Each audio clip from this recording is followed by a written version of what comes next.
Hello everyone, welcome back to my YouTube channel SK classes. इस video में मैं आपको बताऊंगी आरएसटी हिंदी में जब आप डॉक्यूमेंट वेरिफिकेशन के लिए जाएंगे तो आपको कौन कौन से डॉक्यूमेंट अपने साथ लेके जाना पड़ेगा। तो चलिए देखते हैं क्या क्या लेके जाना होगा।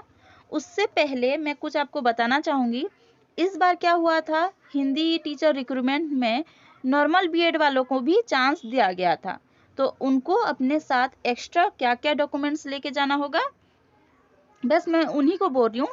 अपने साथ चाहे तो वो अगर उनके पास रत्न सर्टिफिकेट है या शास्त्री हिंदी में उनका सर्टिफिकेट है या स्नातक सर्टिफिकेट है तो वो अपने साथ लेके जाएंगे और ये कंपलसरी है। अगर इसमें से एक सर्टिफिकेट उनके पास नहीं है तो वो डिस्क्वालीफाई हो जाएंगे। उसके अलावा चलिए देखते हैं और क्या क्या सर्टिफिकेट लेके जाना होगा।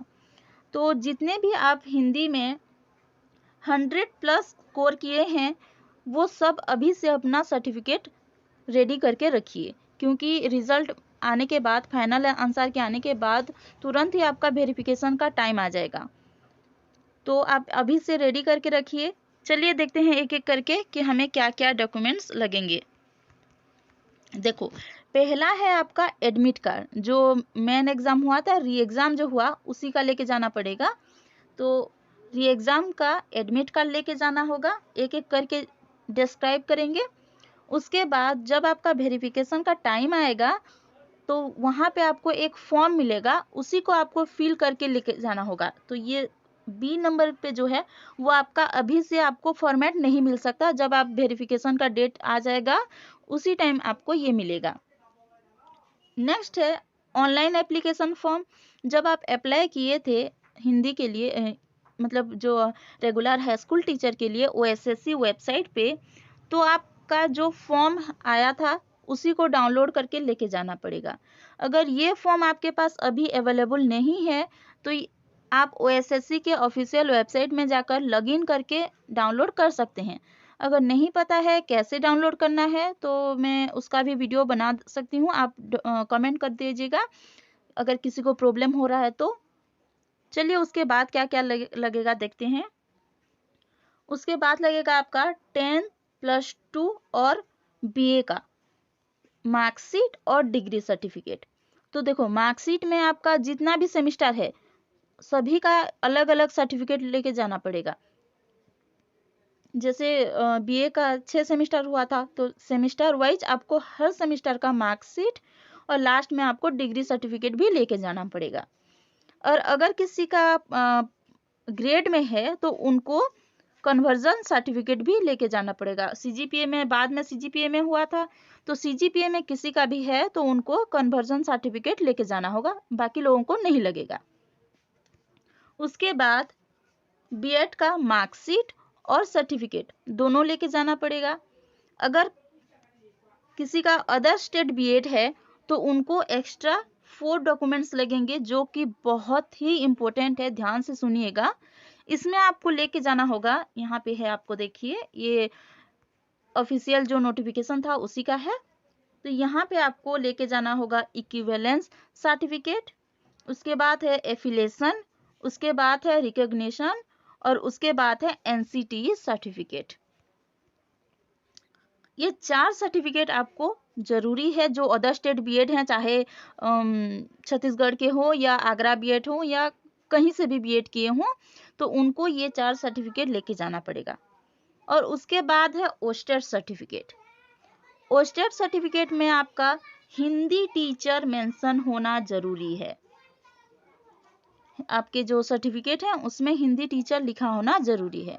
और ओस्टेट अप्लाई करते टाइम जो आप डाटा दिए थे वो करेक्ट होना जरूरी है। चलिए देखते हैं और क्या लगेगा। और आपको लगेगा, ओस्टेट तो हो गया, उसके बाद आपको लगेगा कास्ट सर्टिफिकेट, और ये भी वही देना जो आप ऑनलाइन फॉर्म फिलअप करते टाइम दिए थे।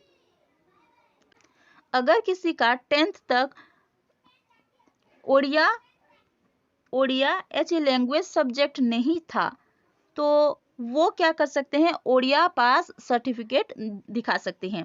तो ये किसका होगा, अगर कोई छत्तीसगढ़ में पढ़ा है या कहीं और पढ़ा है किसी और स्टेट में, और उसके बाद शादी हो गया उड़ीसा में और यहाँ अप्लाई किए हैं, तो वो लोग ओडिया पास सर्टिफिकेट लेके जाएंगे।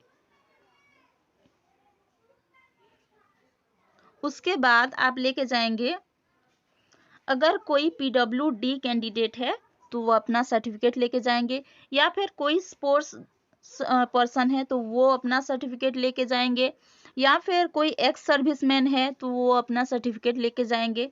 ये नॉर्मल बाकी लोगों के लिए नहीं है, जो जिसका जो सर्टिफिकेट है वो लेके जाएंगे।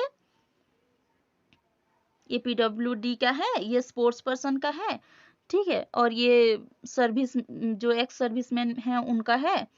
और अगर कोई गवर्नमेंट जॉब में है तो वो क्या, उसको छोड़ना पड़ेगा ना उसको, तो वो NOC लेके जाएंगे। जो भी जॉब करते हैं वो NOC लेके जाएंगे।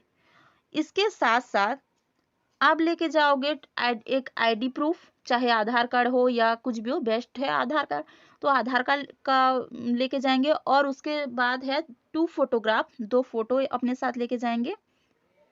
जो नॉर्मल BEd वाले हैं रत्ना सर्टिफिकेट लेके जाएंगे, और मार्कशीट भी दोनों, हर आपका जो एकेडमिक सर्टिफिकेट है उसका मार्कशीट भी और डिग्री सर्टिफिकेट भी दोनों ही लेके जाओगे। उसके बाद अब एक्स्ट्रा डॉक्यूमेंट्स बोलने से, अब 2 डॉक्यूमेंट्स हैं, एक तो है कैरेक्टर, जो 2 कैरेक्टर सर्टिफिकेट लगता है और एक अंडरटेकिंग लगता है। कैरेक्टर सर्टिफिकेट में आपको 2 गैजेट ऑफिसर का साइन लगेगा, और अंडरटेकिंग में आप लिखोगे कि जितना भी ये डॉक्यूमेंट्स मैं दे रही हूँ वो सही है, और अगर गलत हुआ तो उसके जिम्मेदार मैं खुद हूँ, ऐसे बोल के आप अंडरटेकिंग लिखोगे। तो यहाँ पे आपको 3 एक्स्ट्रा सर्टिफिकेट मतलब डॉक्यूमेंट्स लगेंगे। और ये जितने भी डॉक्यूमेंट्स हैं इन सभी का एक एक फोटो कॉपी लगेगा, और यहाँ पे सेल्फ अटेस्टेड करना पड़ेगा, यानी साइन करना पड़ेगा सभी में। तो यहाँ पे वहाँ पे जब आप जाओगे डॉक्यूमेंट वेरिफिकेशन के टाइम पे, तो वहाँ आपको सिग्नेचर करने के लिए बोल देते हैं, तो पहले से ही सिग्नेचर मत करिएगा, वहाँ जाके करिएगा।